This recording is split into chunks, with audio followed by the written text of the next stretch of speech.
नमस्कार, मैं हूं रसिका पांडे और आप देख रहे हैं देश के दिल से। देश का दिल यानी मध्य प्रदेश, और मध्य प्रदेश से जुड़ी तमाम बड़ी खबरों से इस बुलेटिन में हम आपको रूबरू कराएंगे। और बुलेटिन की शुरुआत आज के महत्वपूर्ण खबर के साथ करेंगे, क्योंकि आज पेश हो चुका है मध्य प्रदेश का मोहन सरकार का पहला बजट। कितना खास रहा, क्या क्या प्रावधान लाए गए हैं, कौन कौन से विधेयक पारित हुए हैं, कौन सी योजना है जो आपसे जुड़ी हुई है, इस रिपोर्ट में समझ लीजिए। देख लीजिए कि मोहन सरकार ने इस बार के बजट में क्या खास दिया है।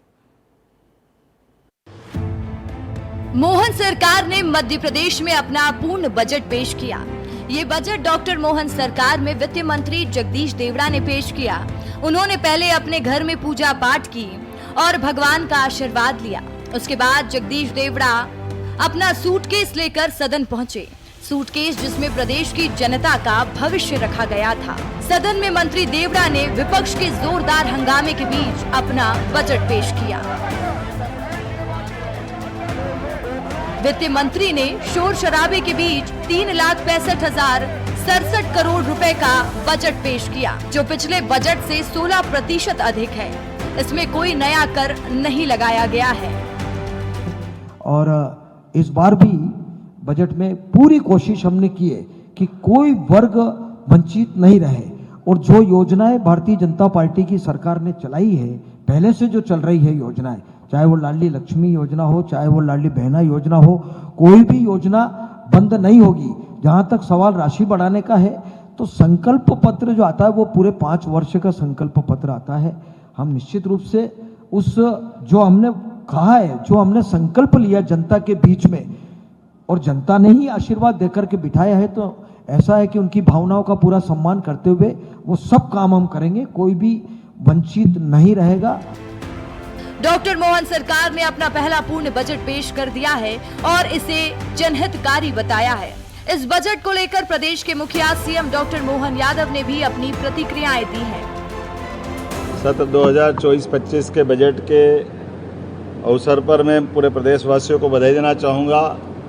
ये हमारा पहला ऐसा बजट है जो इतनी बड़ी राशि का पहली बार मध्य प्रदेश की विधानसभा में प्रस्तुत हुआ है। लगभग 3,60,000 करोड़ से ज़्यादा की राशि का बजट, आज तक के इतिहास में कभी इतनी बड़ी राशि का कोई बजट प्रस्तुत नहीं हुआ है। और उतनी बड़ी महत्व की बात है, ये बजट की जो थीम है वो थीम भी महत्व की है, विकसित भारत विकसित मध्य प्रदेश। बजट कोई भी होता तो हमेशा वो कर लेकर के आता, लेकिन इस बजट में कोई कर किसी प्रकार का नहीं बढ़ाया गया। उपलब्ध संसाधनों के बलबूते पर हमारी आय और व्यय की सीमाओं को फैलाते हुए इसी के अंदर सबको समाविष्ट करने का प्रयास किया है। मुझे इस बात की भी प्रसन्नता है कि सभी विभाग और खास करके विभागों को दी जाने वाली धनराशि भी उनकी द्वारा की गई मांग से भी ज़्यादा दिया गया। तो डॉक्टर मोहन सरकार ने अपना पहला पूर्ण बजट पेश कर दिया है, जिसमें प्रधानमंत्री नरेंद्र मोदी की गारंटी के बाद भी पेट्रोल डीजल पर कोई अतिरिक्त राहत नहीं दी गई है। अब भी देश में सबसे महंगा पेट्रोल और डीजल मध्य प्रदेश में ही बिकता रहेगा। हालांकि राज्य सरकार ने महिलाओं, बच्चों और किसानों के लिए खजाना खोल दिया है। ब्यूरो रिपोर्ट, विस्तार न्यूज। तो आज मध्य प्रदेश में मोहन सरकार ने अपना पहला पूर्ण बजट पेश किया है और विपक्ष के हंगामे के बीच ये बजट पेश हुआ। ये बजट 3,65,67 करोड़ रुपया का रहा, जो कि पिछले बजट के मुताबिक 16% अधिक है। ऐसे में जरा चलिए डॉक्टर मोहन सरकार के बजट की कुछ बड़ी बातें भी जान लीजिए, क्योंकि ये बजट आपके लिए पेश हुआ है। आपके लिए क्या योजनाएं लाई गई हैं, जान लीजिए। डॉक्टर मोहन सरकार के बजट की बड़ी बातें, कौन कौन सी बड़ी बातें इसमें सामने आई। पुलिस महकमे में 7,500 पदों पर भर्ती की जाएगी, यानी युवाओं के लिए बड़ा अवसर है। मध्य प्रदेश में सरकारी सेवाओं में भर्ती के लिए होने वाली परीक्षाओं की फीस को कम किया जाएगा। पीएम आवास योजना के लिए 4,000 करोड़ रुपया का प्रावधान किया गया। मुख्यमंत्री किसान कल्याण योजना में 4,900 करोड़ रुपया का प्रावधान है। और अभी 268 सरकारी आईटीआई हैं और इस साल 22 और आईटीआई खोले जाएंगे। तो युवाओं के लिए एक और अच्छी बात है, और इसमें से 5,280 सीटें बढ़ाई जाएंगी आईटीआई में। वहीं पीएम ई बस योजना के तहत 6 शहर में 552 ई बसें चलेंगी और महिलाओं के लिए प्रावधान किया गया, खासकर मंदसौर, नीमच और सिवनी में सरकारी मेडिकल कॉलेज शुरू किए जाएंगे। तो बड़ी सौगात युवाओं के लिए, मेडिकल स्टूडेंट्स के लिए जो अलग राज्यों में जाकर पढ़ाई करते थे या फिर कई बार देश से बाहर जाना पड़ता था मेडिकल की पढ़ाई करने को। तो सफिशिएंट सीट के लिए ये फैसला काफी महत्वपूर्ण माना जा रहा है। 2028 में होने वाले संघर्ष के लिए 500 करोड़ का प्रावधान तय किया गया है। वहीं महिला स्व सहायता समूह और बड़े बाजारों को से जोड़ने के लिए 800 करोड़ रुपए का प्रावधान तय किया गया है। ई विधायक ऑफिस बनेंगे और इसके लिए हर विधायक को 5 लाख रुपए दिए जाएंगे। तो सरकार के बजट की बड़ी बातें तो आपने देख ली। अब ये भी जान लीजिए कि किसको कितना मिला है, कौन सा विभाग है, कितना उस विभाग को दिया गया। शिक्षा विभाग को 22,600 करोड़ रुपए दिए गए हैं। तो वही स्वास्थ्य विभाग में 21,144 करोड़ रुपए दिए गए हैं। खेल विभाग में 586 करोड़ रुपए दिए गए हैं। तीर्थ दर्शन योजना को 50 करोड़ रुपए दिए गए हैं। वन और पर्यावरण विभाग को 4,725 करोड़ रुपए दिए गए हैं।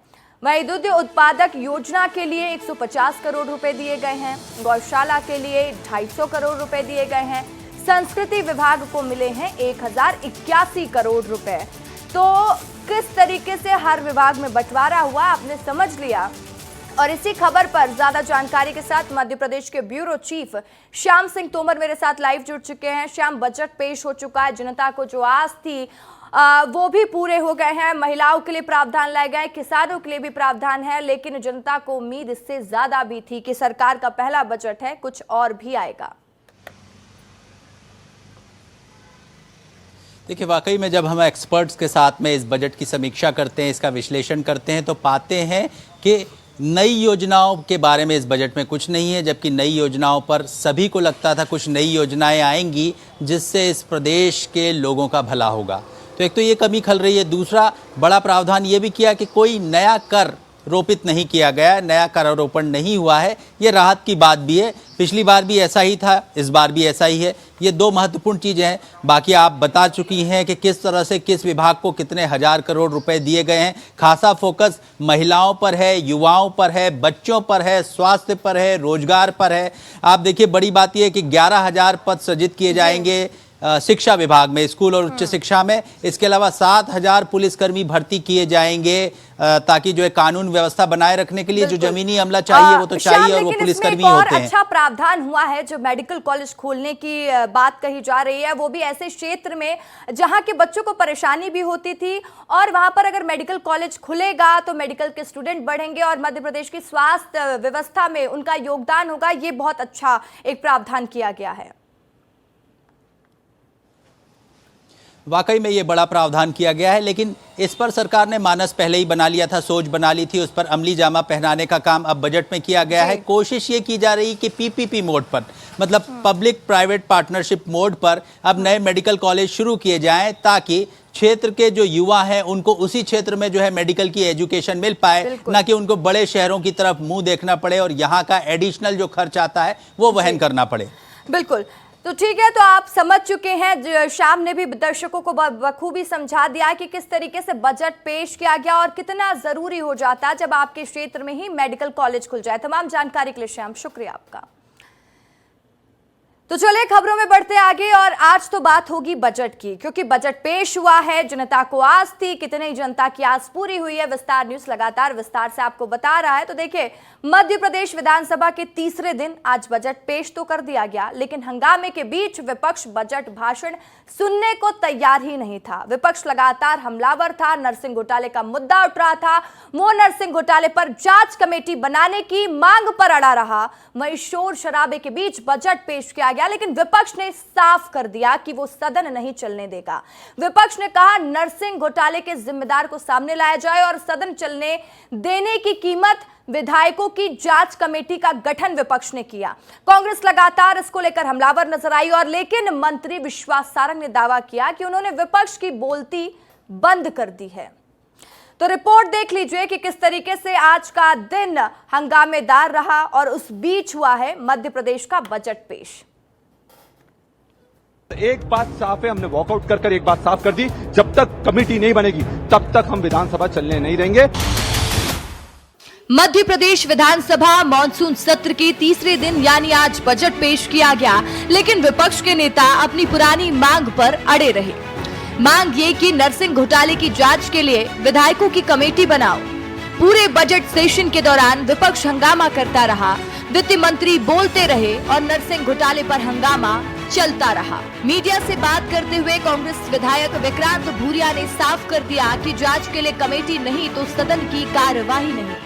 और उस पर ही चर्चा के बाद जो विश्वास सारंग जी झूठ बोल दिया सदन में, तो हम किसके पास जाएंगे? हमने विधानसभा की कमेटी की मांग करी है और आज जब बजट वो पेश कर रहे थे, हमने पुरजोर तरीके से उसका विरोध करा है। और एक बात साफ है, हमने वॉकआउट कर एक बात साफ कर दी, जब तक कमेटी नहीं बनेगी तब तक हम विधानसभा चलने नहीं देंगे। और बजट की हालत आप इससे समझ सकते हैं कि इन्होंने लाडली बहनाओं के 3000 करने का बोला था, 3000 करे क्या? जो सरकार लाडली बहनाओं को ठग ले, वो बाकी लोगों को कहां छोड़ने वाली है? कांग्रेस के हंगामे पर मंत्री विश्वास सारंग ने पलटवार करते हुए कहा कि 17 कांग्रेस विधायकों के आरोप का जवाब वो सदन में दे चुके हैं। विपक्ष उसी बात पर हंगामा कर रहा है क्योंकि इनको अपनी कुर्सी बचानी है। उन्हें डर है कि हंगामा नहीं करेंगे तो हटा न दिया जाए।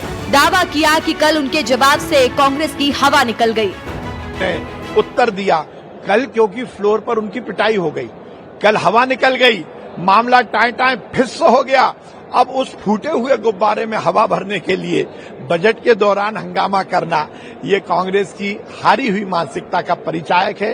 29 की 29 आ रहे हैं मध्य प्रदेश में, वो चर्चा ना हो जाए, मेरी कुर्सी बची रहे, हमारी कुर्सी बची रहे, हमें कहीं हटा ना दिया जाएगा, इस मानसिकता के साथ कांग्रेस के विधायक हंगामा कर रहे हैं। उधर सदन में सारंग की ओर से आरोपों पर दिए गए जवाब और दावे के बाद नेता प्रतिपक्ष उमंग सिंघार ने भी कड़ी प्रतिक्रियाएं दी। उन्होंने सारंग पर झूठ बोलने का आरोप लगाया। कहा सारंग ने जो दावा किया उसका प्रमाण दे, क्योंकि रजिस्ट्रार की नियुक्ति कांग्रेस नहीं बल्कि बीजेपी सरकार में की गई। सिंघार ने नियुक्ति पत्र दिखाकर अपना दावा मजबूत करने की कोशिश भी की। आप खुद सुन लीजिए सारंग ने कल क्या कहा था और नेता प्रतिपक्ष ने आज क्या जवाब दिया है। दिन भर की बहस में मुझ पर इल्जाम लगाए, मैंने बिंदुवार उनका जवाब दिया और वो बगले झांकने लगे। उन्होंने कहा रजिस्ट्रार हमने बनाया जबकि उनके समय था। उन्होंने कहा हमने कॉलेज को मान्यता दी और वो गलत थे, उनके समय का था। जो निरीक्षण हुआ उसमें अधिकतर कॉलेज उनके समय के थे। कमलनाथ सरकार में 15 महीने में 2-2 बार मान्यता दे दी और जिस दिन कमलनाथ जी ने इस्तीफा दिया उसी दिन 353 कॉलेजों की लिस्ट फाइनल की गई। चीजें है बोलने को, उन्होंने कई झूठ बोले हैं। उसमें से एक सबसे बड़ा झूठ उन्होंने बोला कि रजिस्ट्रार सुनीता सीजू की नियुक्ति कांग्रेस सरकार में हुई, जिस प्रकार से उन्होंने पत्र लहराया, लेटर लिखा, जबकि 22/9/2021 को भारतीय जनता पार्टी की सरकार थी और नियुक्ति का आदेश है, ये नियुक्ति का आदेश है। तो ये तो रिकॉर्ड पे उन्होंने झूठ बोला। तो इस प्रकार प्रामाणिकता के साथ झूठ बात कर रहे हैं। वो बोले कि हमारे पास प्रमाण है, प्रमाण ये बताएं। सोचिए आज बजट पेश किया गया, लेकिन कांग्रेस के सदन नहीं चलने देने के ऐलान के बाद जनता का पैसा डूबना तय है। विधानसभा सत्र का 2 दिन इसी को लेकर हंगामे की भेंट चढ़ चुका है। आज बजट भी इसी हंगामे के बीच पेश किया गया है। कल बजट पर बहस होगी तो सदन चलेगा, इसकी कोई गारंटी नहीं है। ब्यूरो रिपोर्ट, विस्तार न्यूज। तो आपने देखा और आपने सुना भी कि विपक्ष क्या कह रहा है। विपक्ष कह रहा है कि नरसिंह घोटाले में पहले आप विधायकों की कमेटी बना दीजिए, नहीं तो हम सदन नहीं चलने देंगे। बार बार इस बात को विपक्ष कहता रहा। वहीं मंत्री विश्वास सारंग ने अपने बचाव में यह भी कहा कि हम पर गलत आरोप लगाए जा रहे हैं। रजिस्ट्रार की बात हो रही थी कि नरसिंह घोटाले में जो रजिस्ट्रार जो कॉलेजों में नियुक्त किए जाते हैं, बीजेपी कह रही है कि वो कांग्रेस के समय में के हैं, तो वही कांग्रेस कह रही है कि ये तो बीजेपी के में नियुक्त किए गए हैं। अब इसको लेकर घमासान जारी है। अब सवाल ये उठता है कि सदन चलेगा कैसे, क्योंकि विपक्ष तो साफ कह रहा है कि सदन तभी चलेगा जब विधायकों की कमेटी बनाई जाएगी और नरसिंह घोटाले की जांच कराई जाएगी। और इसी खबर पर एक बार फिर ज्यादा जानकारी के साथ श्याम सिंह तोमर, मध्य प्रदेश के ब्यूरो चीफ, मेरे साथ लाइव जुड़ चुके हैं। श्याम, अब अपने दर्शकों को वो रिपोर्ट भी दिखा रहे थे, क्योंकि आज देखिए जब बजट पेश हो रहा था, नरसिंह घोटाले की गूंज सुनाई दे रही थी, विपक्ष लगातार हमलावर था। कांग्रेस तो कह रही है कि हम सदन नहीं चलने देंगे अगर विधायकों की कमेटी नहीं बनाए। तो कैसे चलेगा सदन? देखिए, यही तो तस्वीर हमारे सामने आती है कि सदन जो है नहीं चलने देना और जनता के खून पसीने की गाड़ी कमाई इसमें लगी हुई है। सदन चलाने के लिए कितना पैसा लगता है, ये सत्ता पक्ष और विपक्ष को इस पर सोचना पड़ेगा। बहरहाल सत्ता पक्ष ये अपनी जगह दलीलें दे रहा है और विपक्ष अपनी दलीलें दे रहा है। सत्ता पक्ष का कहना है कि जो हुआ शुरुआत उसकी कांग्रेस के शासन में हुई, कमलनाथ सरकार के शासन में हुई, हमने तो उसको स्थिति को ठीक ही किया है। और इधर विपक्ष जो है, प्रतिपक्ष जो है, वो इस बात पर अड़ा हुआ है कि कमेटी बना दीजिए ना, कमेटी आप बना देंगे तो फिर दूध का दूध और पानी का पानी हो जाएगा और उसमें सभी पक्षों को रख लीजिए। अब देखना ये है कि सदन चलाने के लिए अध्यक्ष क्या बीच का रास्ता अपनाते हैं। ये गेंद अब कहीं ना कहीं लोग माफ कीजिएगा, विधानसभा के जो अध्यक्ष हैं नरेंद्र सिंह तोमर, उनके पाले में जा चुकी है। अब उनको तय करना है कि दोनों पक्षों को बैठाकर एक राय कैसे किया जाए। बिल्कुल, तो अब देखने वाली बात होगी कि आगे इस पर क्या फैसला विधानसभा अध्यक्ष लेते हैं। और खासकर आज सीएम हाउस में भी बैठक बीजेपी के विधायक दल की चल रही है, जो कि 7 बजे शुरू हुई है। तो ये भी काफी महत्वपूर्ण हो जाता है कि बीजेपी क्या स्ट्रैटेजी आगे बनाती है। तमाम जानकारी के लिए श्याम बहुत बहुत शुक्रिया आपका। तो चलिए देखिए, बजट पेश हो गया। बजट पेश होने के बाद जनता की क्या राय है, क्या प्रतिक्रियाएं आ रही हैं। विपक्ष ने अपनी बात रखी तो वहीं जनता ने भी अपनी प्रतिक्रियाएं दी हैं। हमारी एक खास रिपोर्ट देख लीजिए कि मध्य प्रदेश की जनता कितनी खुश है अपने बजट से।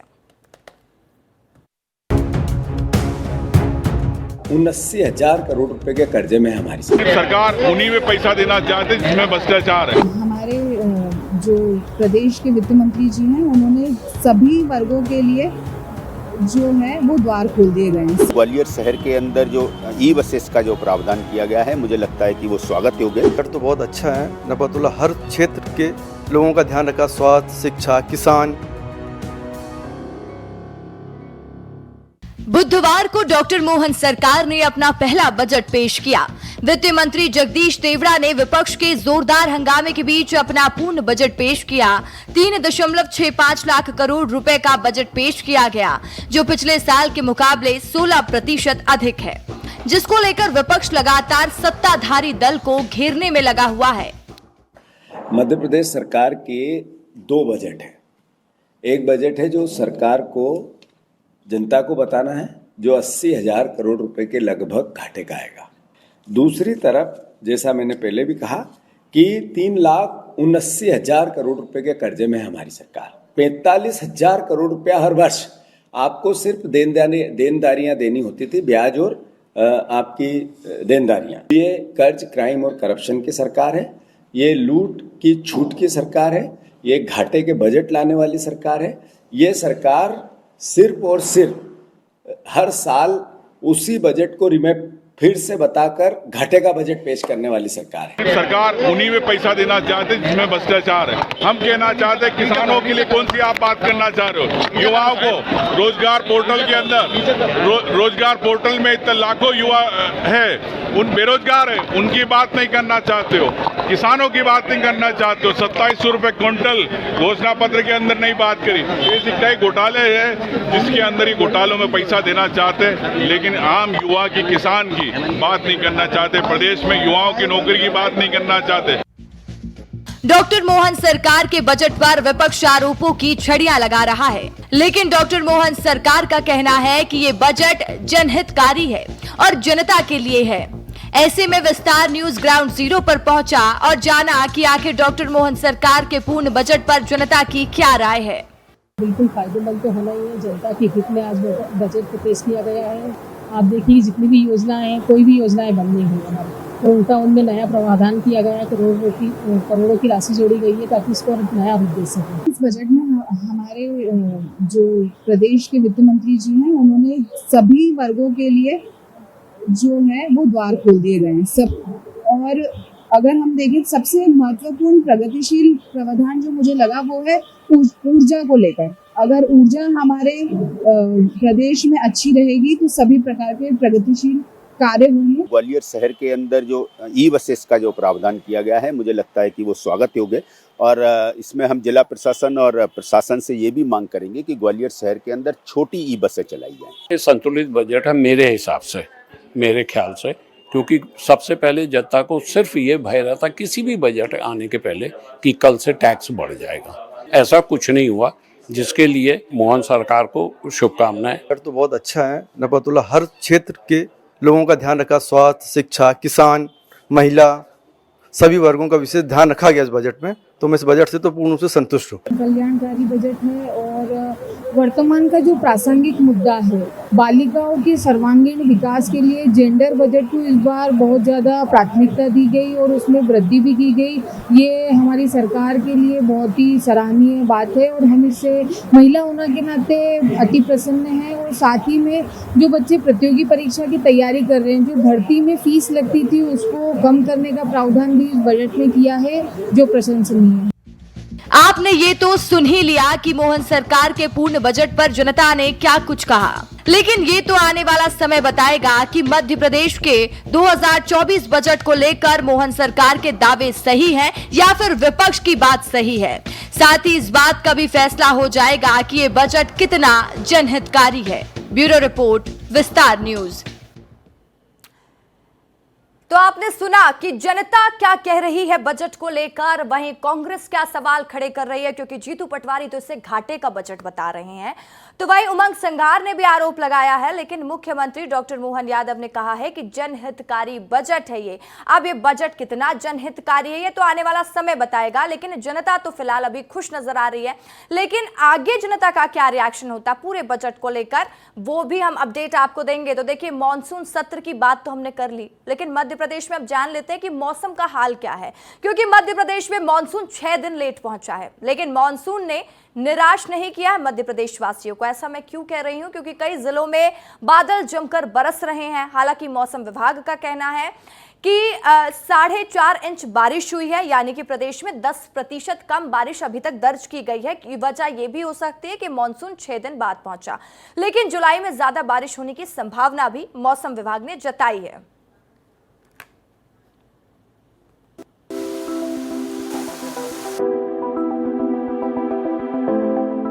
मध्य प्रदेश का मौसम इन दिनों बेहद ही सुहाना है। भारी बारिश और ठंडी हवाओं ने मौसम को इन दिनों बेहद ही खुशनुमा कर रखा है और इन सब की वजह है साइक्लोन सर्कुलेशन और ट्रफ लाइन गुजरना।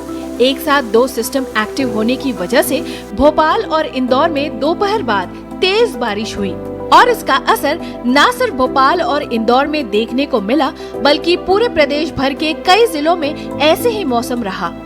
रात में भी कई जिलों में मौसम बदला रहा। बारिश की वजह से दिन में टेम्परेचर में खास गिरावट हुई।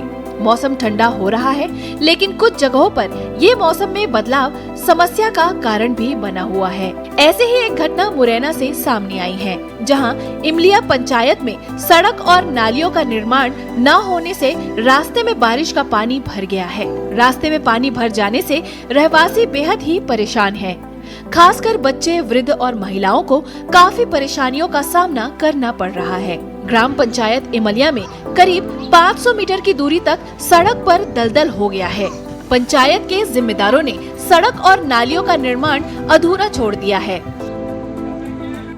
जो रास्ता था पहले, वो उससे पहले तालाब हो गया था। पुराना नक्शा जो जमाने का था वो तालाब हो चुका था, तो हमने अनजाने में लोगों ने बस्ती बना दिया। बस्ती बनाने के बाद अब वो नए नक्शा से सर्वे पटवारी 2-3 बार कर आए, मुड़ियाँ गाड़ी आए, वो उखाड़ के फेंक गए। नए नक्शा ने करवा दिया है, अब हमारी कुछ सुनाई नहीं हो रही है। समस्या का 5 साल चले बाबू जी। 5 चले गए? क्यों? पानी भरा भारी घोटू। अच्छा, कब से भरा हुआ है? 15 दिन। अच्छा, बरसात से वैसे नाली चल रही है। नाली का भरा हुआ। ग्रामीण बता रहे हैं कि उन्होंने पहले इसकी शिकायत की तो जिला पंचायत के जिम्मेदार अधिकारियों ने गांव में पहुंचकर सड़क और नाली का जल्द निर्माण करने का आश्वासन दिया था, लेकिन अभी तक काम शुरू नहीं किया जा सका है। ऐसे में बारिश की मार खा रही गांव की सड़क रहवासियों के परेशानी का कारण बनी हुई है। खास बात ये है कि इस गांव की समस्या सुनी तो जा रही है, लेकिन गुनी नहीं जा रही। मनोज उपाध्याय, विस्तार न्यूज, मुरैना। और इसी के साथ आज के लिए मुझे दीजिए इजाजत। खबरों की लगातार अपडेट्स के लिए आप विस्तार न्यूज के साथ बने रहें।